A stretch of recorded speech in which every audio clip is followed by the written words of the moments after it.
Certaines personnes croient que le monde n'est pas tel qu'il semble être. Sors de là!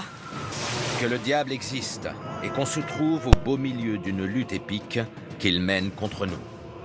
Si on regarde le monde, il semble qu'il y ait une autre force qui est attirée par le mal.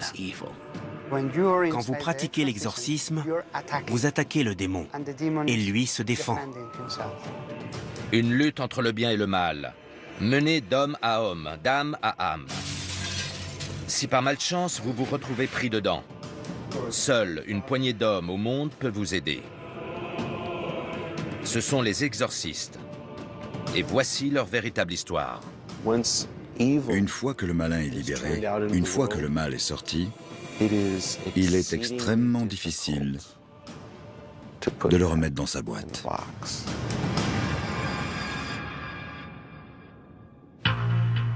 Chaque année, l'Église catholique reçoit des milliers d'appels à l'aide pour des infestations démoniaques. Elle a créé l'Association internationale des exorcistes pour aider à former les prêtres sur ces phénomènes. En 2004, un appel vient de cette maison de la banlieue de Pittsburgh. L'infestation de maisons est bien plus courante qu'on ne le croit ou qu'on ne le dit. Car si vous dites à quelqu'un que vous entendez ou voyez des choses, on va dire que vous êtes un peu dérangé. L'Église décide de faire appel au psychologue Adam Bly pour s'entretenir avec la famille qui habite la maison. Adam est l'un des rares membres laïcs de l'Association internationale des exorcistes. Adam a un don. C'est un homme plein de talent. C'est un laïc qui a une formation de psychologue. Il connaît la théologie, il est d'une grande spiritualité et ne craint pas le diable. Adam a participé à des dizaines d'exorcismes, mais il sait que les sceptiques sont légion. C'est parfaitement rationnel et raisonnable de penser que la possession et l'existence des démons sont des absurdités moyenâgeuses, comme vous dites. Sans une expérience directe de phénomènes aussi extraordinaires, il est naturel et rationnel de croire que ça n'existe pas. Adam a connu sa première expérience directe de ces phénomènes chez Bob Cranmer. Les deux hommes sont devenus amis depuis. Ce qu'on a vécu ici, le père avec qui on a travaillé, et ma relation avec Adam en particulier, le revoir de nouveau, le fait qu'il vienne ici, ça prouve la camaraderie qu'on partage, car je sais qu'il sait ce qui s'est passé ici. Ce qui s'est passé ici, c'est ce que l'Église catholique appelle une infestation démoniaque. Il existe 3 niveaux de problèmes diaboliques. L'infestation, quand un démon est actif dans un lieu. L'oppression, quand ce démon s'est concentré sur une personne. Et la possession, quand cette personne a permis au démon de contrôler son corps. L'infestation est de loin le plus répandu des 3. L'infestation, c'est l'attaque et la possession de choses matérielles et de bâtiments. J'ai prié dans des maisons où il y avait des bruits, où les choses bougeaient, où il faisait froid, où il y avait une odeur, des bruits de pas, comme si les lieux appartenaient aux esprits. Généralement, il y a eu auparavant une activité diabolique, spiritisme, culte satanique, voire meurtre ou crime, et le mal, comme un gant, a recouvert les lieux. Cette maison avait envoûté Bob Cranmer depuis son enfance. J'ai grandi dans le coin. Et depuis ma plus tendre enfance, au début des années 60, j'ai toujours été fasciné par cette maison. Elle ne me faisait pas peur du tout. Elle m'intriguait. Je voulais savoir ce qui se passait à l'intérieur, qui étaient les gens qui y habitaient et ce qu'ils faisaient. C'est marié et père de famille que Bob revient à Pittsburgh après une longue absence. Il apprend que la maison de ses rêves est à vendre. La première fois que j'ai réalisé mon rêve d'entrer dans la maison, c'était pour la visiter. On a acheté la maison. On avait à l'époque 4 jeunes enfants et on s'est installé. Tout allait bien au début. Et au bout d'environ 6 semaines, ma femme et moi, on a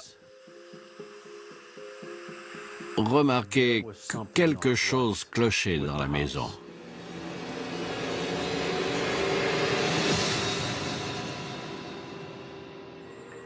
Des choses étaient déplacées, disparaissaient. Un endroit semble particulièrement actif. Un placard situé sous l'escalier. Il y a une lumière dans le placard avec un interrupteur à chaînette. Et quand je rentrais le soir et que j'ouvrais le placard, la chaînette était enroulée autour de l'ampoule et autour du fil sur lequel était branchée la douille. On a fait un petit test. J'ai dit, d'accord, fermons la porte.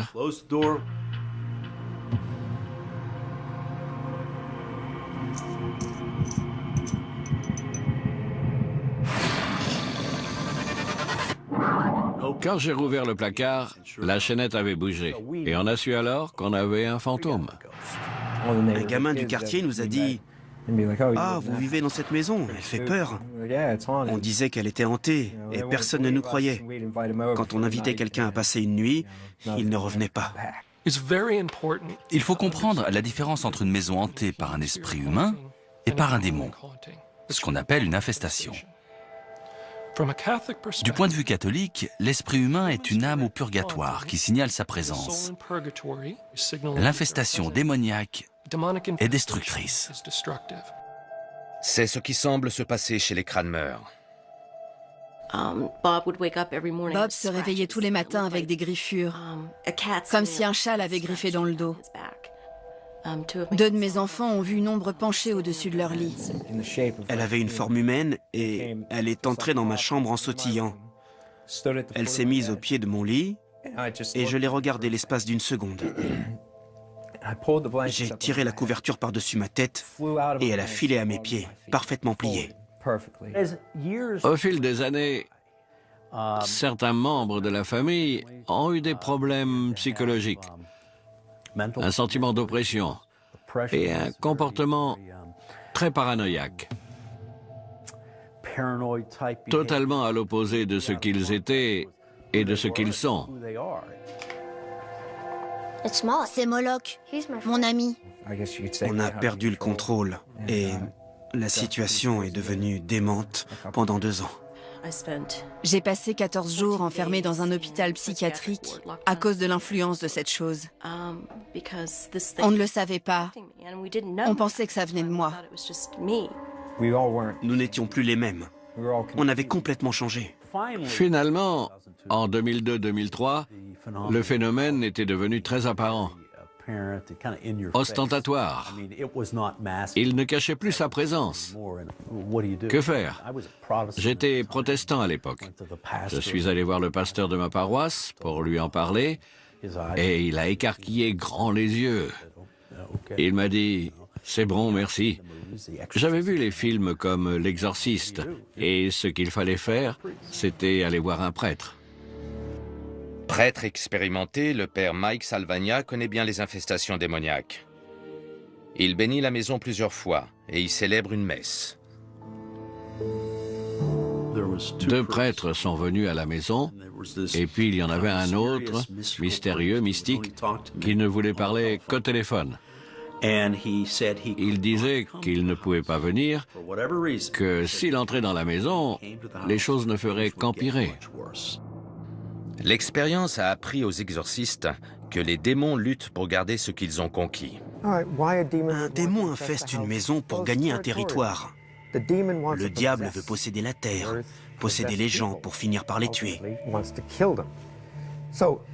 Quand le mal arrive à briser la vie d'un foyer, il gagne du terrain. Plusieurs prêtres viennent bénir la maison, mais comme les séances de prière ne semblent pas porter leurs fruits, on fait appel à Adam Bly. J'ai été appelé sur ce cas comme observateur extérieur pour apporter une sorte de validation. Ils avaient besoin d'un avis extérieur. Cette expérience va changer la vie d'Adam et le mettre régulièrement en contact avec des forces qui, pour lui, ne peuvent être que démoniaques.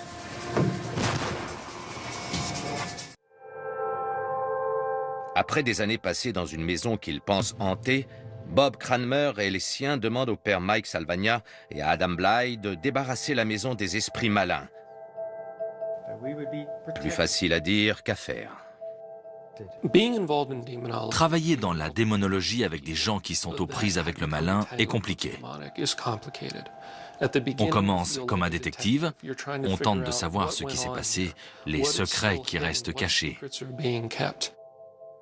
Le père Mike et Adam bénissent toutes les pièces de la maison. Seigneur, nous prenons cette eau bénite et ce sel béni.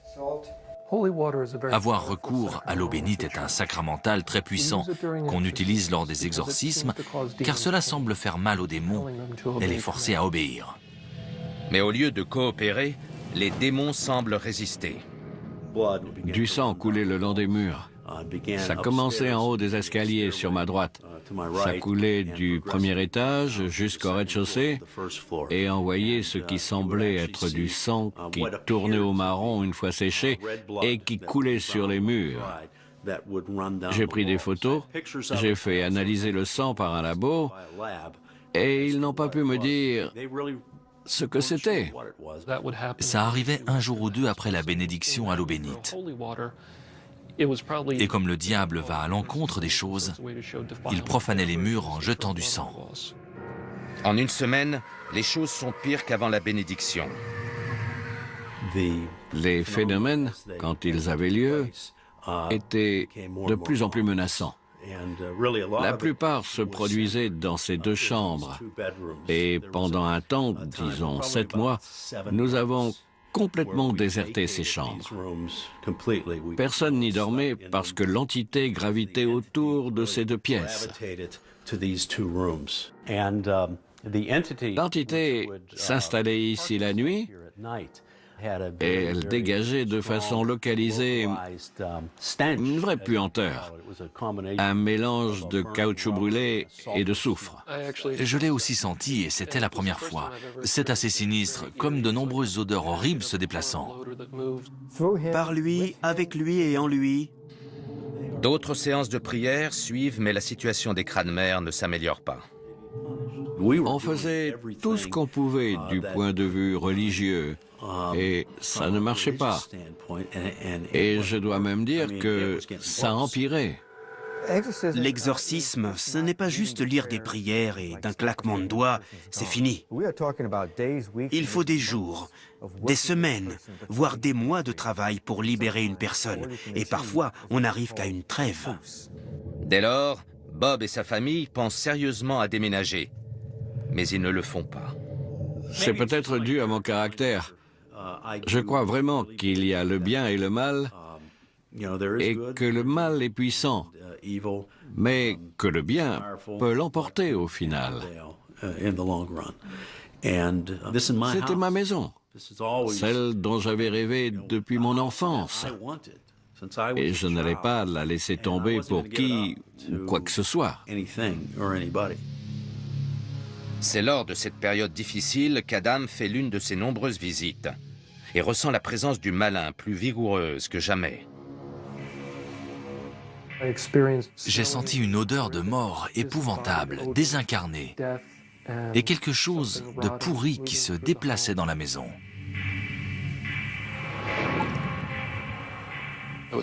J'ai été griffé à la tête par rien. Le plus étrange, c'est qu'une minute plus tard, les griffures avaient disparu. Alors qu'il s'apprête à partir, Adam s'arrête vers l'escalier, attiré par le placard et sa chaînette d'ampoule excentrique. J'ai eu la sensation étrange qu'il y avait quelque chose sous l'escalier, derrière le placard. Un grand espace sous les marches. On pouvait presque y tenir debout. C'était condamné depuis presque 100 ans et on ne pouvait pas y accéder par le plancher ou par les côtés. Adam suggère de percer le mur, et ils ne reviennent pas de ce qu'ils trouvent derrière. On y a trouvé des jouets de mon fils. C'est inouï qu'il soit arrivé là alors qu'il n'y avait aucune fente. On a trouvé tout un tas d'objets qui avaient clairement appartenu aux gens qui avaient habité cette maison. Parmi les objets, un dessin froissé.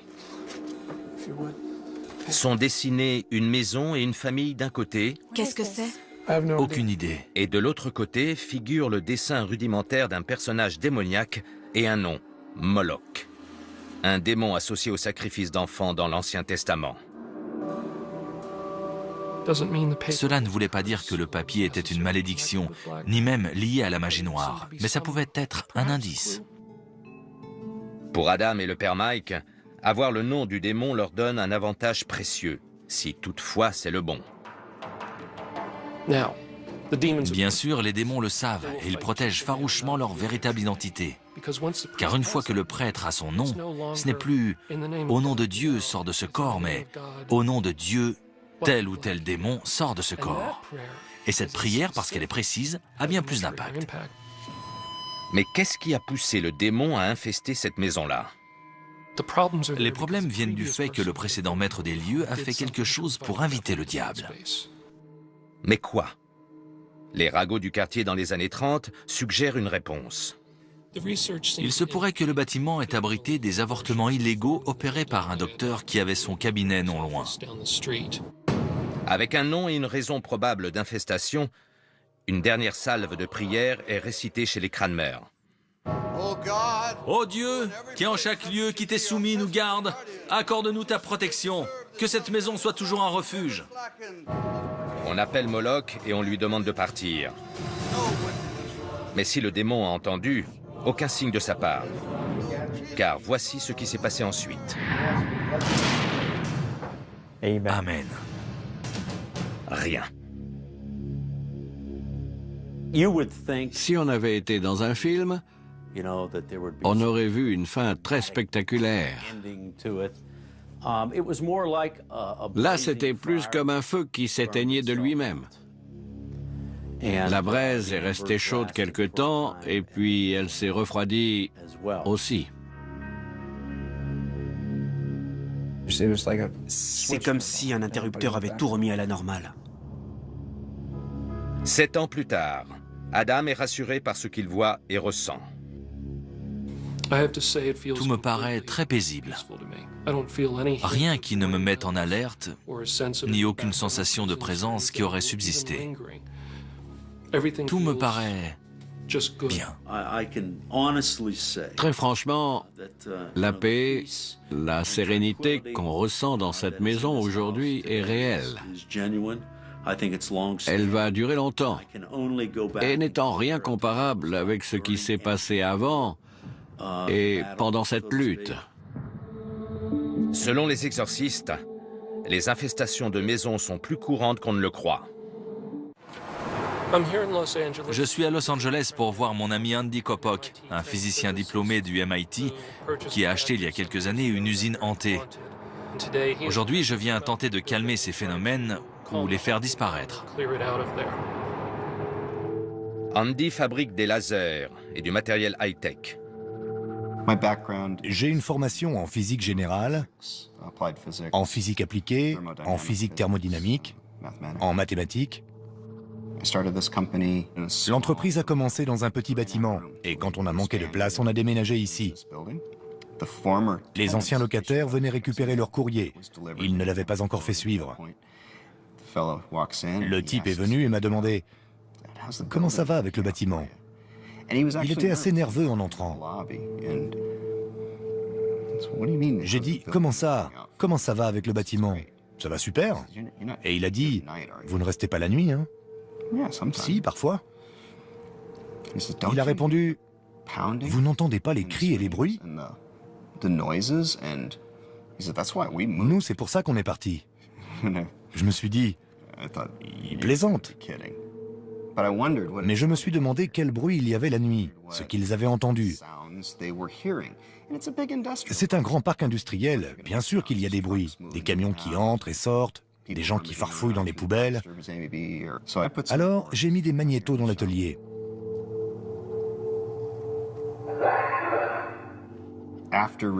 Après avoir écouté les bandes, je ne croyais pas à un esprit. J'imaginais que quelqu'un entrait dans le bâtiment. Ça faisait beaucoup de bruit. Et tout semblait venir de cette pièce. Andy change toutes les serrures. Et comme les bruits ne cessent pas, il décide d'installer des caméras de sécurité pour filmer les intrus. Mais quelque chose d'inattendu se passe devant les objectifs. Les caméras de sécurité repéraient des mouvements dans le bâtiment. Mais il n'y avait personne. Des choses bougeaient et faisaient du bruit. J'étais fasciné. Mon Dieu, je vois vraiment des choses qui bougent. C'est un rêve de physicien quantique. L'étape suivante pour Andy est de créer et d'installer du matériel de détection plus sophistiqué. Mes caméras de sécurité ne montraient pas tout. Je voyais des objets bouger, mais je ne voyais pas ce qui les faisait bouger. Alors, j'ai conçu des caméras spéciales qui peuvent filmer les ondes les plus courtes de la lumière. Des choses qu'on ne voit pas forcément. Les heures de film se succèdent sans que rien ne se passe. Mais, de temps en temps, la caméra à ultraviolet détecte quelque chose. Juste au moment où les objets bougent. On commence à enquêter et... Mon Dieu, voilà une énorme manifestation d'énergie visible à la caméra. On mesure ces énergies. On voit des choses se produire.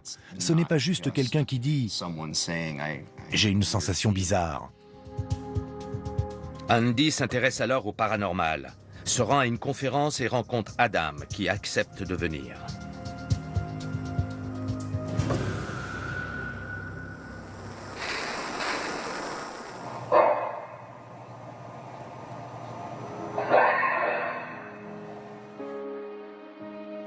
Tu peux repasser ça?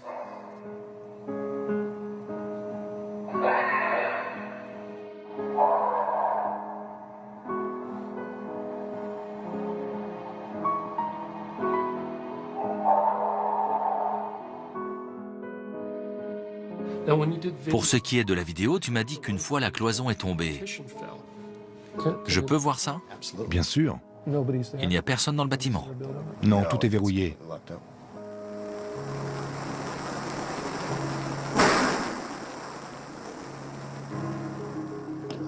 C'est clairement destructeur. Cette cloison, tu l'as ajoutée quand tu es arrivé, c'est ça? Oui, anecdote intéressante. C'est le même endroit qui a posé le problème au locataire précédent. Je n'avais pas fait le lien, mais ça semble être localisé. J'ai remarqué que certains phénomènes étaient comme limités à un rayon de 5-6 mètres.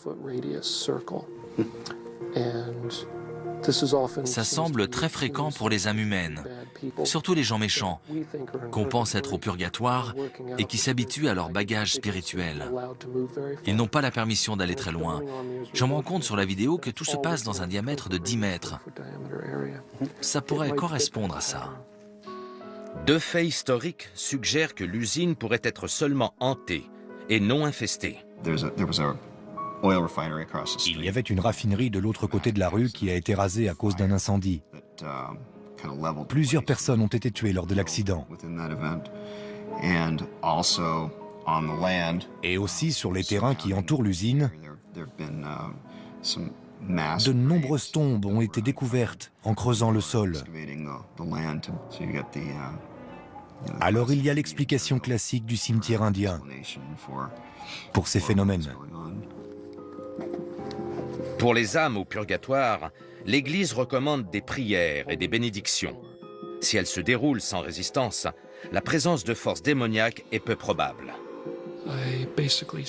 J'ai récité des prières demandant la bénédiction du bâtiment et j'ai fait la bénédiction du seuil, une ancienne et puissante bénédiction qui demande aux anges de protéger une porte pour que le diable ne puisse pas la passer.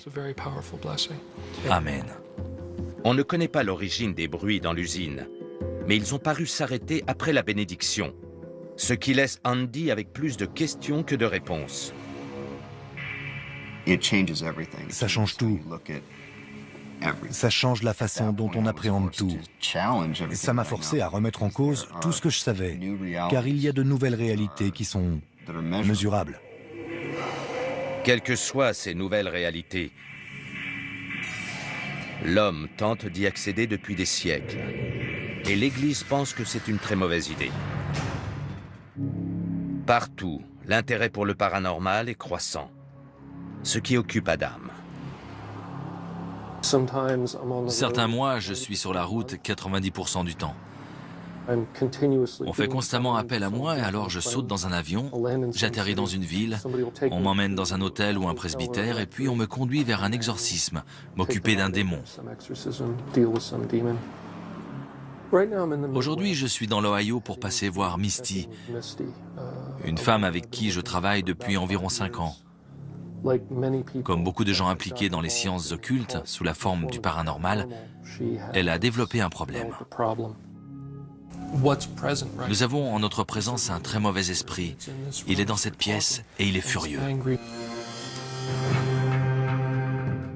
Les démons utilisent la ruse. Par exemple, ils utilisent la communication avec les esprits pour établir une relation avec les gens.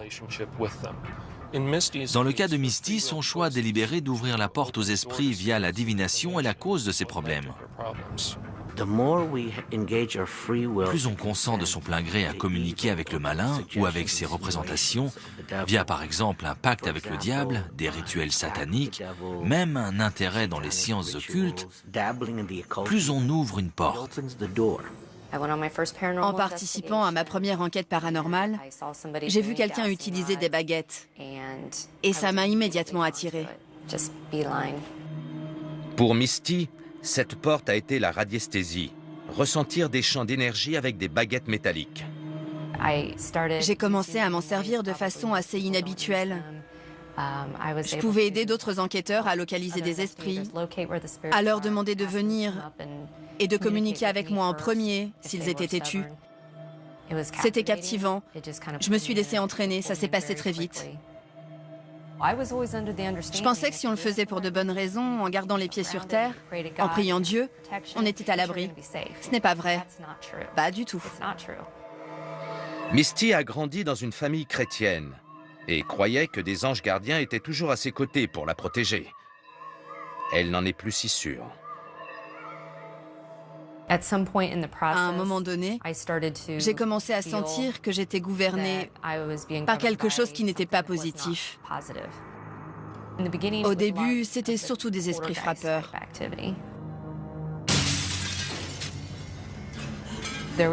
Il y avait un bruit de verre brisé. On aurait dit que toutes les vitres de la maison se brisaient. Et quand j'allais voir, il n'y avait pas de verre.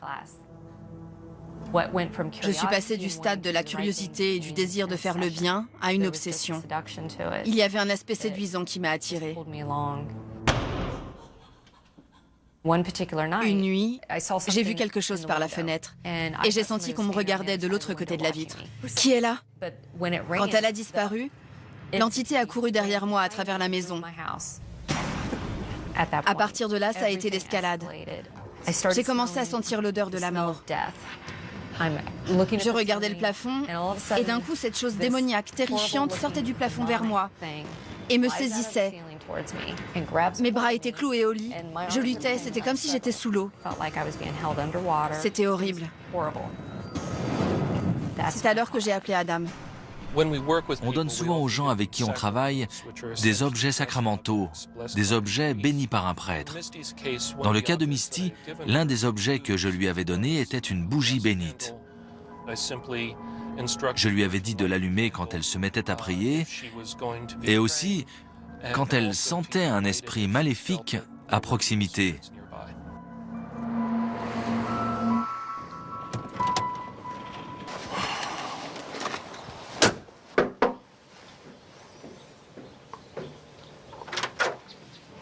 Bonjour Adam, ça fait plaisir de te voir. Ça me fait plaisir aussi. Tu te sens bien? Il y a quelque chose qui revient tout le temps. C'est encore là. Je sens une vraie différence physique. C'est la même sensation que ce avec quoi tu as communiqué toutes ces années? Oui, c'est la même. Ce qui m'a fait penser qu'il se passait quelque chose, c'est la fois où j'ai allumé la bougie. Qu'est-ce que tu as fait quand tu l'as utilisée? Je me suis allongée, j'ai allumé la bougie et quelque chose est entré dans la pièce. J'ai demandé aux anges de venir en moi et de me donner leur inspiration et leurs conseils. Dès que j'ai dit ça, j'ai senti la même énergie que la fois où j'ai été attaquée. J'ai senti la même énergie remonter depuis les pieds. C'était très rapide. Elle n'a pas perdu une minute.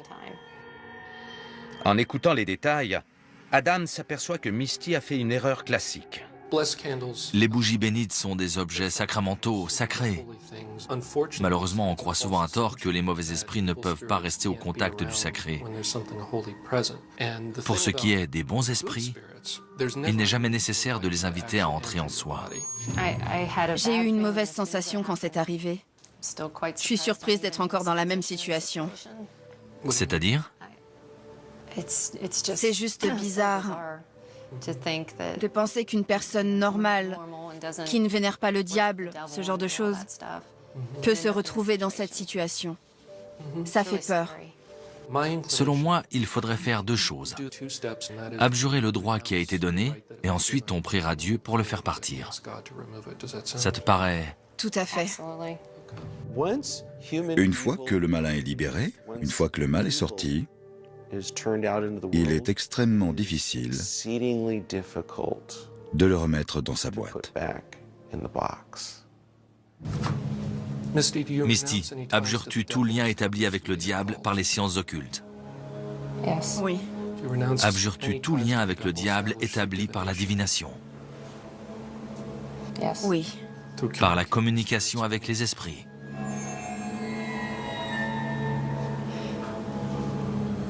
Oui. Jésus-Christ brise l'emprise exercée par le diable sur Misty par ces choses ou tout autre. La permission m'a été donnée par l'Église et les exorcistes qui m'ont formé de réciter des prières et de demander des bénédictions. Garde-nous fidèles à notre Seigneur Jésus-Christ pour toujours. Amen. Amen. On reste en contact, d'accord? Encore merci, Adam. Quand Misty a allumé la bougie, elle a donné aux esprits qu'elle sentait la permission d'entrer en elle. C'était bien sûr une erreur. Misty va beaucoup mieux, mais ces choses ne s'arrêtent pas d'un coup en une seule séance. Comme pour beaucoup, c'est un processus de se détacher des démons et des illusions dans lesquelles vous avez été attirés. Misty a été visée par les démons quand elle a montré une grande curiosité pour la divination et la radiesthésie. Mais l'Église affirme que tout intérêt dans le paranormal peut être dangereux, car on ne sait jamais ce qu'on peut ramener. Vous avez la caméra et le détecteur? Par expérience, l'Église dit qu'en présence de forces démoniaques, celle-ci essaie toujours d'entamer une conversation. Et l'Église a une règle simple pour se protéger. Ne parlez pas aux démons. Dans un sens, c'est peut-être la règle la plus importante. Parler à un démon, c'est courir le risque d'entamer une relation avec lui. Et c'est pourquoi communiquer avec les esprits est si dangereux. Penny Willis a l'habitude de chasser les fantômes dans l'État de New York. On est allé visiter un lieu hanté connu. On était tout un groupe. On a quelque chose en plus. Et c'est ce désir intérieur d'autre chose qui fait débuter notre interaction avec le monde spirituel. Donc si une personne dit « Je veux aller chasser les fantômes, je veux faire ce genre de choses », c'est qu'elle veut cette expérience. Elle veut entrer en relation. Et parfois, cette connexion va dans un sens qui n'est pas souhaité. Penny est souvent chez sa fille pour garder son petit-fils, Seth. Seth est autiste. Mais c'est la fille de Penny, Elizabeth, qui sent la première une présence invisible qui joue avec elle. Sa mère a-t-elle ramené un esprit maléfique? La grand-mère s'adonnait fréquemment à la chasse aux fantômes et avait tenté d'enregistrer des preuves de la présence d'esprits dans un cimetière. Elle semblait avoir filmé une ombre noire. Et tous ces problèmes ont commencé la nuit ou le jour qui a suivi. La mère était allée chez la grand-mère et avait regardé la vidéo avec elle. Je crois qu'il est possible qu'il se soit accroché à elle et qu'il l'ait suivie jusqu'ici. Quoi qu'il en soit, il semble s'intéresser à Seth, ou à sa chambre. On entendait grogner, et ça venait de la chambre de mon fils. J'étais pétrifiée, j'avais peur. Je me souviens qu'elle m'a appelée. Son bureau était juste à côté de la chambre de Seth. Et la porte de la chambre a claqué alors qu'elle était assise devant l'ordinateur. Elle était paniquée. J'étais à l'autre bout du fil et je lui ai dit « Ouvre la porte ». Elle a répondu « Je l'ai ouverte ». Et j'ai aussi entendu un grand bruit. La porte qui claquait de nouveau. La porte de la chambre de Seth s'ouvre et se ferme toute seule, même coincée avec un tapis.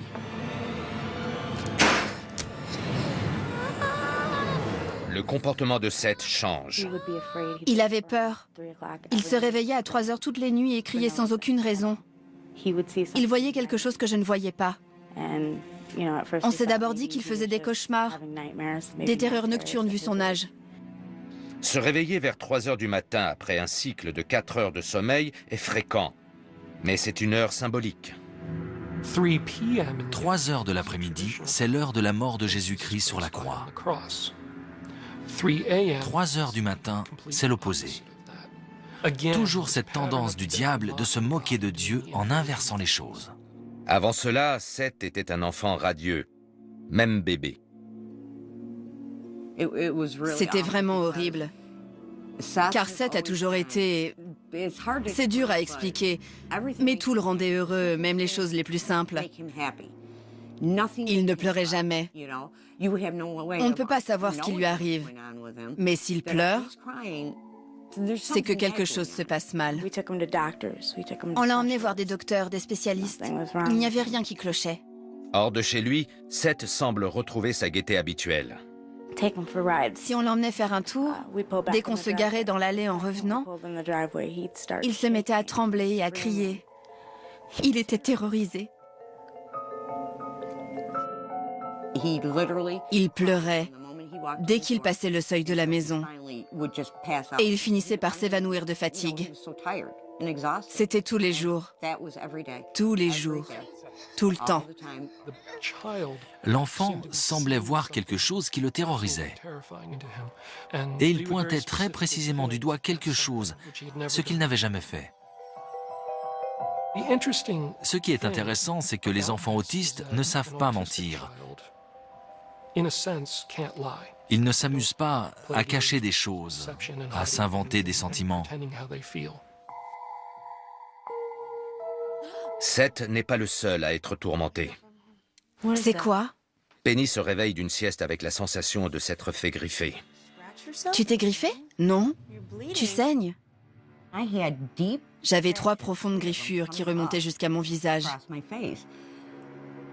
Aucune idée de comment c'est arrivé. 3 traces droites. C'est très habituel. On en voit souvent lorsqu'un démon hante un lieu. Ils aiment faire 3 griffures. On pense que c'est lié à la Trinité, car ils font beaucoup de choses par 3. Quand ma mère s'est fait griffer, j'étais terrorisée. J'ai pensé pendant longtemps qu'une entité, comme un fantôme, un esprit, quel que soit son nom, ne pouvait pas vous faire mal physiquement. Bien sûr, j'avais envie de me dire qu'elle s'était grattée en dormant. Mais qu'est-ce qui s'est passé? L'Église a un nom pour ce genre de harcèlement démoniaque, l'oppression. Un démon a gagné le droit d'être présent dans ce lieu.